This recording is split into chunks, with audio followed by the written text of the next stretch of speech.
I'm getting very angry.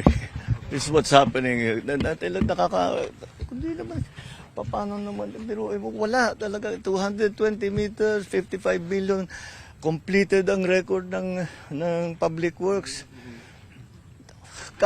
Walang ginawa, kahit isang araw hindi nagtrabaho, wala kang makita, puntahan ninyo, wala kayong makita kahit na ano.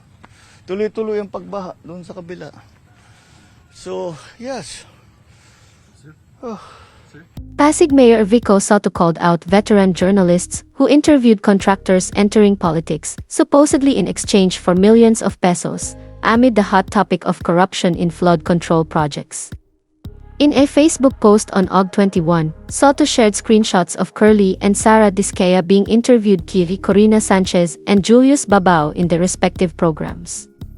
The Diskayas are linked with companies that have projects with the Department of Public Works and Highways, including Alpha and Omega Gen Contractor Development Corporation, Daku Timothy Construction, and FP Gerard Construction General Contractor and Development Corporation.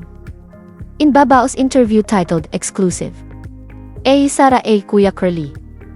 Dating mahirap naging bilyonaryo, posted on his Julius Babao Unplugged YouTube channel on Sep 17, 2024. He asked the Diskayas, ano yung naging gateway para gumanda ang buhay ninyo, and they responded, noong nagdugo kami. In Sanchez's interview, which can no longer be found on official channels, she can be seen in front of the Diskayas car collection. Sa Batangas pag nagawa na. And then we have the Bentley. Wow. Yes. Look at this. Ito yung Ganda. Bentley. Itong binili ko to kasi kaya nagustuhan ko to. May wine glass din sa loob. May Nilalagyan ng decanter. wine. Yes. Social. Pero hindi naman namin nagagamit. So ito, ang inside niya naman red and black. Ang ganda interior. rin, Yes. O yan. Oh. So ito, sorry. Oo. Ayan. Nice. Yan. Very sporty ang loob. Yes. Ay, sorry. So, ito yung... Bakit hindi mo-open yung ilaw? Yan. Tapos lumalabas sa sahig yung logo niya. Oo nga, no? Astig, oh. May logo ng Bentley. Pagalo. With these interviews again going viral, let's look at it from different angle. Bago tanggapin ng mga kilalang journalists ang alok para mag-interview ng kontraktor na pumapasok sa politika, hindi ba nila naisip na, "Uy teka, ba't kaya handa to magbigay ng 10 million para lang magpa-interview sa akin?" I know for a fact that there are many good, honest people in media who are disappointed, if not injured, at practices like this which undermine the integrity of their profession. In this case, maybe they didn't do anything technically illegal, but at the very least it should be considered shameful and violative of the spirit of their code of ethics. Pwede silang magtago sa gray areas, hindi naman journalism ito. More of lifestyle lang. Kailangan kasi ng sponsor. Pero wag na tayong maglokohan. They rose to national prominence as broadcast journalists, news personalities. Puhunan, dapat, nila ang kanilang reputasyon at kredibilidad at sa ganitong kalakaran. Ito rin ang reputasyon at kredibilidad na pinahihiram nila sa mga corrupt kapalit ng let's remember that corruption is systemic, it permeates into every sector of society, not just government. But we can slowly but surely break this cycle if more and more of us consistently do our part. Wherever we are and whatever our position may be, one step at a time. Not an exact figure pero alam nyo na. Ano yung naging parang gateway para gumanda ang buhay ninyo? Nag-DPWH kami. Ayan, okay. Paano yan? Yes. Paano kayo nakapasok doon? Soto reminded the public that corruption is systemic, as it permeates into every sector of society, not just government. In the comment section, Soto said he's not trying to make enemies, but opened that the issue must be talked about. Hours after Soto's post went viral, Sanchez's team, through a statement obtained by the Philippine Star, decried his post, saying it's slanderous and constitutes cyber libel. The platform's Corina interviews and Rated Corina both take pride in its standards in storytelling and production. Both shows are multi-awarded credible award-giving bodies through the years, they said, adding Sanchez has her esteemed place in the industry for very sturdy reasons.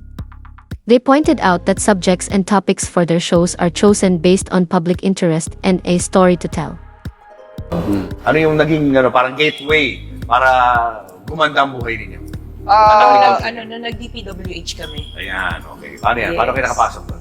Amin po ang gawa namin, tuloy-tuloy. Maliit na project to. Malit lang po, hanggang lumaki ng lumaki ng lumaki, hanggang nagtuloy-tuloy po ang mga experience namin, hanggang naging malalaki na po yung mga Paano projects nyo nakuha yun sa DPWH? Di ba ang daming, sabi nga yan, Bidding. madaming bidding, meditate, mga gano'n. Hindi, bid lang po. Bid Paano lang. kayo nakalusot doon sa bidding? Yung prices namin lower than Lower. Yes. Oo. Mga gano'ng kadaming project nyo sa isang taon? Noong time sa na yun, gobyerno. parang 10 yata, masaya na tayo. O parang dati noon, pag umabot na kami ng mga 50 million, Wow. na maliliit. na maliliit, na Maliliit sama-sama. lang. 4M, 5M, parang accumulated. Masaya-masaya na kami. Oo. Pero nung tumagal-tagal po, parang overwhelmed din kami at minsan pangit din palang kumuha ng napakaraming maliliit. Parang mas maganda pala na kumuha ka na lang ng Isang kahit malaki. mga isang malaki o dalawang malaki para yung pagbabantay at monitor mo, dalawa lang halos. Kaysa kumuha ka ng 10 maliliit na tag 5 million o di ka tag 10 million. So yung management mo, hindi ka nang karami at hindi rin karami yung set na equipment na pwede mong gamitin sa... Pati documentation niya. Pati documentation niya, mahirap pag masyadong marami. Anong malaking project ang nagawa nyo na nagpabago ng buhay niyo? Actually, marami eh. Kasi Marami. nagsunod-sunod eh. Sunod-sunod na. Nagsabay-sabay pa nga eh. Tapos, dahil sa mga ahensya ng gobyerno, hindi ko mo naman talaga kailangan ng sobrang laki ng puhunan kasi may mobilization naman po yan. So, yun lang naman piniikot namin ng piniikot at may tulong ng kaperasong tulong ng bangko. Yun lang po. Saka importante yung trust nila sa inyo. Yes. Hindi dapat masira. Opo, Yes opo, po. opo. So yun na, nakapagawa na kayo ng mga sunod-sunod na project. Paano nabago nito yung buhay ninyo? Ano mga changes na nangyari? Siguro ang sa buhay, personal life namin, hindi na kami nag-iisip kung, or hindi kami natatakot mag-grocery na on a budget with 4 growing kids. Yung pangalawa, hindi ka na natatakot magbayad ng tuition fee na ibuo mo na. Kasi nung yung tatlo, apat na sila pala nag-aaral, ang hirap na installment basis, minsan pumapalya ka pa. Nakikiusap pa kami. So yun yung medyo, Promissory letter medyo pa. yung parang, yung tinik na, alam mo na, whole year bayad ka na, wala ka nang iisipin sa mga anak mo na yung tuition fee nila, yung gamit nila sa school. No, hindi ka dun sa sale bibili kasi alam mo may budget ka naman. Oo, tapos sa employee side din namin. No? Sa employees, Sa Batangas pag nagawa na. And then we have the Bentley. Yes. Ito yung Bentley. Ito ang binili ko to kasi kaya nagustuhan ko to. May wine glass din sa loob. May Pinalagyan ng decanter. wine. Yes. Social. Pero hindi naman namin nagagamit. So,